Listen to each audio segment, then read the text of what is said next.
मीरा क्या कहती हैं? ऐसे बर को क्या बरूं जो जन्मे और मर जाए, ऐसे बर को क्या बरूं जो जन्मे और मर जाए। बरूं तो उस श्याम सुंदर को जासो मेरे चुड़ लो अमर है जाए। ऐसे बर को क्या बरूं जो आज जन्मे कल कैंसर से मर जाए। अरे मैं तो बरूंगी उस श्याम सुंदर को जिससो मेरो चुड़लो सिंदूर अमर है जाए। भगवान परम पिता भी हैं और भगवान परम पति भी हैं।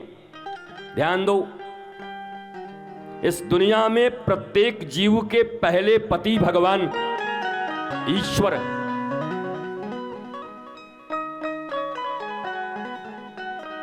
तो पति के साथ भी, पत्नी के साथ भी, परिवार के साथ भी जीवन उन्हीं का अच्छा होगा जिनका परम पिता और परम पति पर विश्वास होगा, जिनका उनसे लगाव होगा। परम पति को तो चाहते नहीं और इसलिए तुम्हारी जिंदगी इतनी कठिनाई में गुजरती है। एक बार संतों की बात मानो, भागवत की बात मानो, रामायण की बात मानो और जीवन में पहला स्थान परमात्मा को दो, ईश्वर को दो। जगदीश तुम्हारा होगा तो जगत भी तुम्हारा होगा। सूर्य की तरफ पीठ करके अपनी परछाई को पकड़ने वाले लोग कभी अपनी परछाई को पकड़ नहीं पाते। परछाई उनसे एक कदम दूर चलती जाती है। तुम दौड़ोगे तो परछाई भी एक कदम दूर दौड़ेगी, पर किसी दिन रुक जाओगे और रुककर सूर्य की तरफ मुड़ जाओगे और अब चलोगे तो जिस परछाई के पीछे तुम भागते थे अब वो परछाई तुम्हारे पीछे पीछे भागती हुई नजर आएगी। सूर्य ईश्वर और गुरु के प्रतीक हैं। जो ईश्वर और गुरु के तरफ मुख करके रहता है, ये जगत रूपी परछाई उसके पीछे पीछे आती है। यहां का सुख, यहां का सौंदर्य, यहां की जितनी भी वस्तुएं हैं, ये तुम्हारे पीछे चलेंगी जब तुम ईश्वर के पीछे चलोगे। तो तुम तो चल रहे हो सिद्धि और रिद्धि के पीछे, तुम तो जा रहे हो परछाई के पीछे। सूर्य की तरफ पीठ करके बैठे हो। सूर्य ज्ञान के स्वरूप हैं, सूर्य ईश्वर के स्वरूप हैं। ज्ञान से मुख मोड़ लिया है और परछाई पकड़ने की होड़ में दौड़े हो।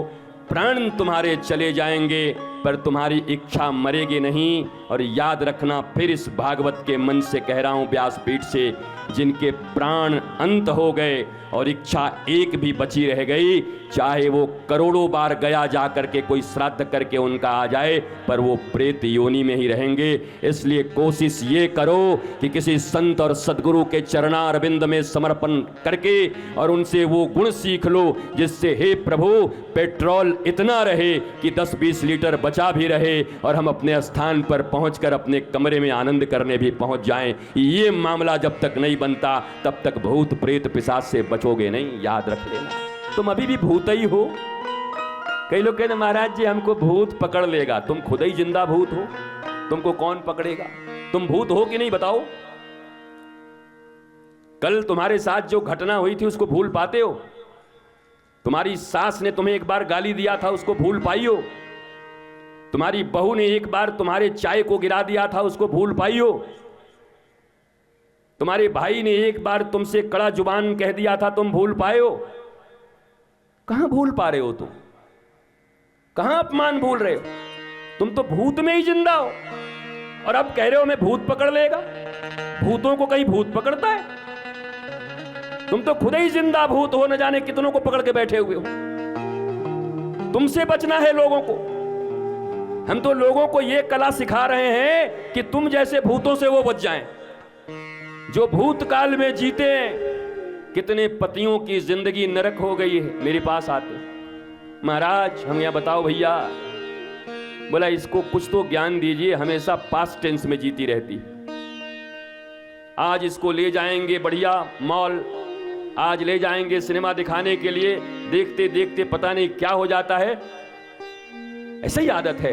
पिछले साल भी गए थे, तब भी मेरे साथ ऐसा ही हुआ था, फिर पिछले साल में पहुंच जाती। वर्तमान में क्यों नहीं जीते? अभी क्यों नहीं जीते? मैंने कहा ना, प्रेत डोलते रहते हैं। देखो यहां भी प्रेत डोल रहे हैं कि नहीं? देखो, प्रेत हवा होता है, डोलता रहता है इधर से उधर, इधर से उधर, चैन नहीं है उसको। घर में रहेगा तो सोचेगा कथा में आ जाऊं, कथा में आएगा तो बड़ा थोड़ा घर चला जाऊं। जिसको चैन नहीं है, बेचैन है, तो अपनी मौज को बरकरार रखिए। जिंदगी में धार्मिक होने का अर्थ यही है, तुम्हारी मस्ती तुमसे कोई ना छीन सके। जहां रहो, जैसे रहो, जिस देश में, जिस वेश में, परिवेश में रहो, राधा रमण राधा रमण राधा रमण कहो।